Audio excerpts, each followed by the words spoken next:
Louvado seja Deus, paz e graça do Senhor Jesus Cristo. Meu querido, uma alegria e satisfação estar aqui para aprendermos junto da Palavra de Deus. E neste momento eu quero aqui falar sobre um tema específico em relação aqui à palavra misericórdia. Esta palavra misericórdia, que é uma palavra composta, ela tem aqui duas palavras interligadas, que é a palavra miser, que dá o sentido de miserável, mais a palavra cordis, coração. Essa expressão latina dá a ideia aqui de um miserável dentro do coração. Mas também a palavra misericórdia, tanto no seu original grego ou hebraico, que a pessoa queira estudar, ela dá o sentido também de compaixão, benignidade, ternura, favorecimento, a ideia de se importar com o outro, a ideia de ternura, de perdão, de empatia, de favorecimento, de graça. Então, ela tem toda uma terminologia aí também voltada para a relação da prática para com o bem.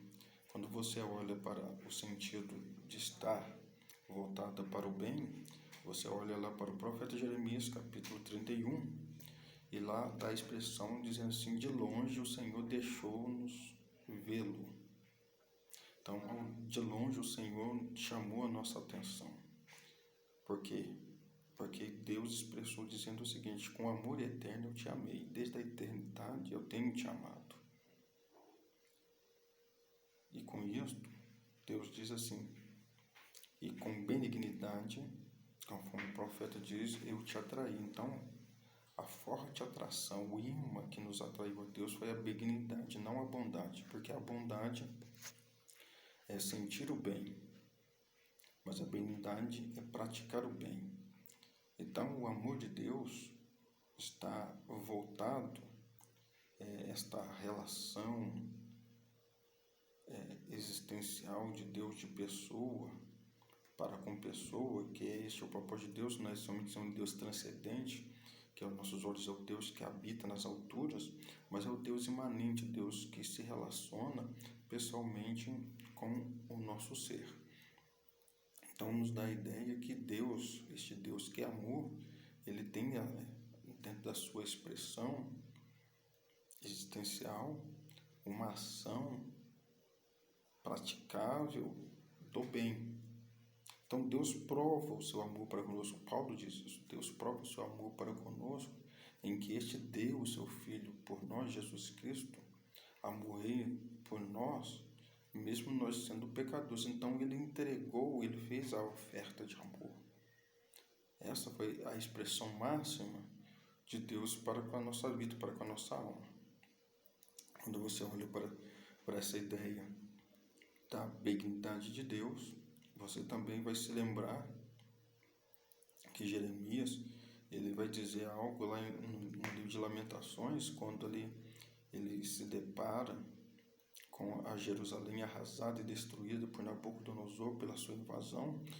São 3 levas de cativos que ele leva exilado para a Babilônia. A primeira leva é Daniel, Misael, Ananias e Azarias com os nobres de Judá. A segunda leva está os oficiais, ali com os ferreiros, artesãos e os sacerdotes. Entre os sacerdotes está ali o profeta Ezequiel, que foi chamado, o seu ministério despertado junto ao rio Quebar, quando estava exilado junto ao povo, ali na Babilônia. E por último, foi levado cativo uma leva do povo, mas permaneceu ali os rabiscos, permaneceu ali um restante do povo ali, povo pobre, os vinhateiros, lavradores, e junto a estes está ali o profeta Jeremias, que ficou na Jerusalém arrasada, cujos muros foram derribados, as portas queimadas, cujas casas e o templo foram saqueados, tirando ali coisas preciosas. Mas Jeremias depara com a morte. Havia ali morte na cidade, havia ali falta de água, falta de combustível, não havia lenha, não havia leite para as crianças. Então, os velhos estavam ali desamparados, muitos estavam morrendo, definhando ali de fome, escassez. Então, a miséria e a desgraça estava ali. E com isso, Jeremias falou assim: eu quero trazer a memória, eu quero ter a recordação mental, uma lembrança, não da catástrofe, mas eu quero me lembrar do quê? Que as misericórdias do Senhor são a causa de nós não sermos consumidos. As misericórdias do Senhor é a causa de que nós estamos aqui vivos, a nossa vida está preservada, nós estamos de pé diante de toda essa calamidade que ocorreu e que tem ocorrido, porque as suas misericórdias se renovam a cada manhã. E não são as palavras que se renovam a cada manhã, mas sim as misericórdias que nos dá um novo amanhecer, uma nova etapa para as nossas vidas no dia que surge ao despontar, ao raiar do sol. Mas tudo isso se conclui em que sentido? Por que essas misericórdias do Senhor se renovam a cada manhã e elas têm preservado as nossas vidas? Então o profeta Jeremias diz assim: porque grande é a tua fidelidade, ó Deus, porque grande é a fidelidade do Eterno. Por mais que nós sejamos infiéis, Deus permanece fiel, porque Ele não pode negar-se a si mesmo. Então nós entendemos que este Deus é o Deus que preserva, o Deus que cuida. A palavra do Senhor também diz que Miqueias diz assim, que lá no capítulo 7, Miqueias vai profetizar dizendo assim, que o Senhor tornará a apiedar-se de nós. Esse apiedar-se de nós que Deus há de tornar é que Deus volta para nós o seu rosto, demonstrando a sua graça. Deus nos torna favorável, então Deus nos favorece novamente, fazendo com que seja subjugado, Ele vai pisar as nossas iniquidades, então estabelecendo aí o perdão, estabelecendo aí a restauração, a anistia, o indulto, o pagamento da dívida, o cancelamento das transgressões. Deus que apaga aquela transgressão e lança nas profundezas do mar. Deus não lança no mar do esquecimento, mas nas profundezas do mar, mostrando aqui uma impossibilidade de trazer à tona aquilo que Deus perdoou, porque Deus é aquele que dá nova chance, nova oportunidade, um novo começo. Mas diante de tudo isso, nos mostra a palavra de Deus que Deus é aquele que perdoa, porque é aquele que confessa e deixa as transgressões alcança a misericórdia. Mas aquele que encobre nunca prosperará, porque a bênção do Senhor, ela enriquece. E juntamente com as bênçãos do Senhor não há desgosto, porque a bênção do Senhor, ela promove o que é a vida, ela preserva a vida. Então a bênção do Senhor, ela nos é favorável, ela nos traz a graça, o sustento, a vida que é preservada, que é cuidada, que é zelada. Então o Senhor diz na sua palavra, como o profeta Jeremias diz que Deus demonstra o seu amor. Isaías vai confirmar isso, dizendo que a misericórdia do Senhor é como o amor de uma mãe, que gera o filho no seu útero e que, ao nascer, esta o amamenta. Mas se caso esta mãe venha se esquecer do seu filho, o Senhor Deus diz: todavia eu não me esquecerei, jamais eu me esquecerei de ti. Mas e diz que o Senhor também há de cuidar com um sentimento materno, um sentimento de ternura, um cuidado especial. Assim como o pai, o salmista diz, assim como o pai cuida do seu filho, ali demonstrando ali a sua compaixão, com todo o seu empenho, com todo o seu zelo, ele demonstra um cuidado de força, de trabalho, né? E ele derrama a sua alma, o suor do seu rosto em prol daquele filho. Da mesma forma, Deus demonstrará sua ternura, sua compaixão para aqueles que o temem, que temem o seu nome, que amam e guardam os seus mandamentos. Deus preserva, Deus sustenta. Esse é o Deus do qual nós servimos.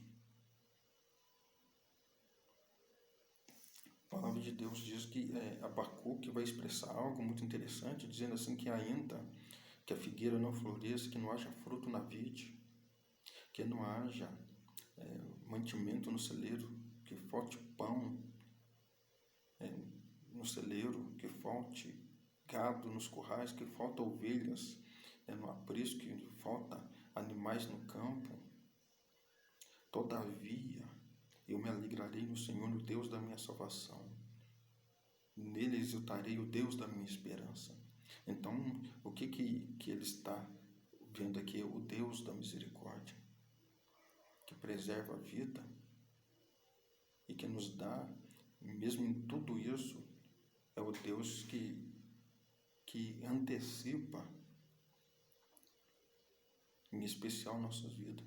Então, Jesus Cristo chegou a dizer algo muito interessante. O que vale mais? O corpo ou a veste? O que vale mais? O sustento ou a vida? Porque o Deus da misericórdia é o mesmo Deus que levanta o sol sobre justos e injustos. É o sol que manda a chuva sobre bons e maus. É o Deus que, independente qual seja a pessoa, é o Deus que cuida, que preserva a vida. E Paulo vai dizer isso, que este Deus é o Deus de toda consolação, o Pai, né? Bendito seja o Deus e Pai de nosso Senhor Jesus Cristo, o Pai das misericórdias, o Deus de toda consolação, que em meio às tribulações é o Deus que nos sustenta, que pode estar soprando um vento contrário sobre a embarcação tentando afundar em meio ao mar. O mar está revoltoso, está a pique, né, fazendo com que o barco venha virar, mas contudo, este Deus é o Deus que nos garante a paz no nosso íntimo, o íntimo do nosso ser. Este Deus, conforme diz o salmista, é aquele que ouve o nosso clamor, que nós temos esperado com toda a paciência para que este venha atender as nossas orações. É o Deus que nos tirou os nossos pés do charco de lodo, que quando nós estávamos caminhando, pisamos, achando que estamos pisando em terra firme, pisamos no lodo, esse lodo querendo nos submergir, querendo nos tragar para baixo, nos afundar por inteiro, como se fosse a areia movediça. O Senhor é o Deus que nos levanta, que nos pôs de pé e firmou os nossos pés sobre a rocha, nos colocou num lugar firme, num lugar plano. Este é o Deus das misericórdias, o Deus sustentável, é o Deus que voltou-se para nós. Então, este é o Deus que nos garante aí a bênção para sempre, a vida e a bênção. A palavra de Deus nos fala ali sobre Davi.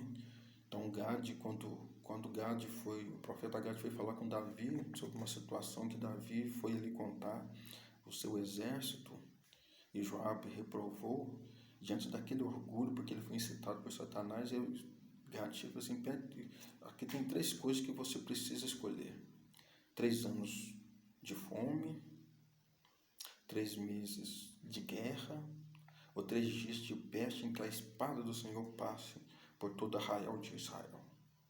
Escolhe qual dos 3 você quer. E aí Davi falou assim: olha, que não caia eu nas mãos dos homens, mas que caia eu nas mãos de Deus, porque grande e muitas são as suas misericórdias. Bendito seja Deus por isso.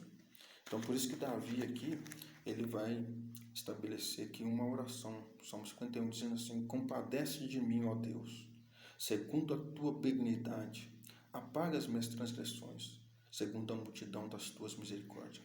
Este é o Deus que nós servimos. Amém? É o Deus de toda consolação que tem te sustentado. Que Deus abençoe a tua vida, fica na graça e na paz de Jesus Cristo, porque o Deus misericórdia é com a tua vida. Amém?